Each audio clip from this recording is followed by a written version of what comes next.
Batangas. Sa mga alae, Onin is in Batangas. Ano tayo mga paps? Nakaharap ko dito saan dito yung pinakatindahan na nakapin sa location ng customer. So mamaya pagkita namin ng customer, i-demo ko naman kung ano yung mga dapat na kailangan or mga kailangan pag wala pang abang lahat para malagyan ng heater. Okay? So mamaya na lang ulit mga paps. Yeah. Yan paps, ito walang halaman naman, kundi faucet lang. Nilagyan natin ngayon ng layout yan, tsaka wiring. Yan. So mga paps, ito na, nailagay na natin yung breaker ni sir papunta doon. Ginapang natin doon sa may pinaka ano niya, pinaka main breaker niya doon. Yan. Hindi nga lang nakaharang-halang ang ano natin. Yung so nandoon papunta dito sa CR natin na wala pang kahit na dual faucet guys. Ayan. So ang requirement sa mga ganito ay unang-una dual faucet. Ayan, may breaker at wire na di-12 standard guys. 30 amperes. Ayan, na breaker. So mamaya isa-isayin natin kung ano yung mga nilagay natin dito. Okay, babush. So mga paps, ito na siya. Ayan. Ang mga nilagay natin dito, pag walang mga ang heater ay walang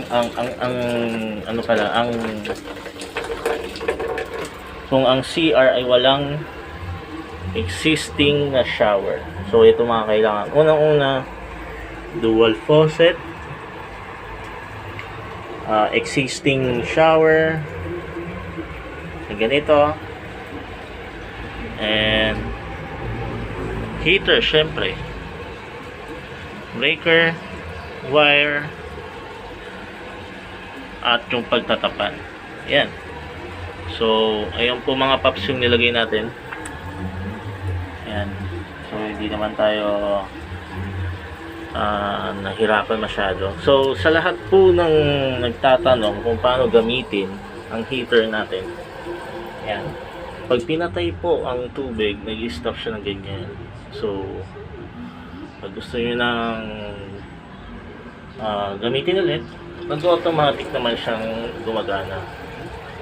Ang pinaka maximum temperature niyan is 55. Pwede nyo i-adjust. Actually yung ganyang temperature is Japanese temperature na yan. So pinaka lowest temperature is 30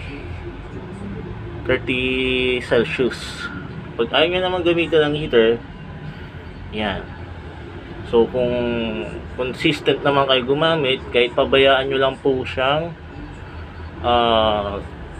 gumagana at patayin, tulad po nyan, naka standby light siya from 37 Celsius. So within 1 minute mamamatay na rin po ang kanyang LED temperature.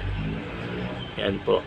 So wala kayong alalahanin. Kunyari iisa lang ang temperature na gusto ng nakatira sa isang bahay, pwede po, wala na pong galawan yan. Ayan. So yan lang mga paps. Salamat sa mga sumuporta sa ating vlog, lalo na sa ating channel. Shout out sa mga nakakakilala, hindi ko man isa-isa pero alam niyo na kung sino yun. So alam niyo na kung sino-sino kayo.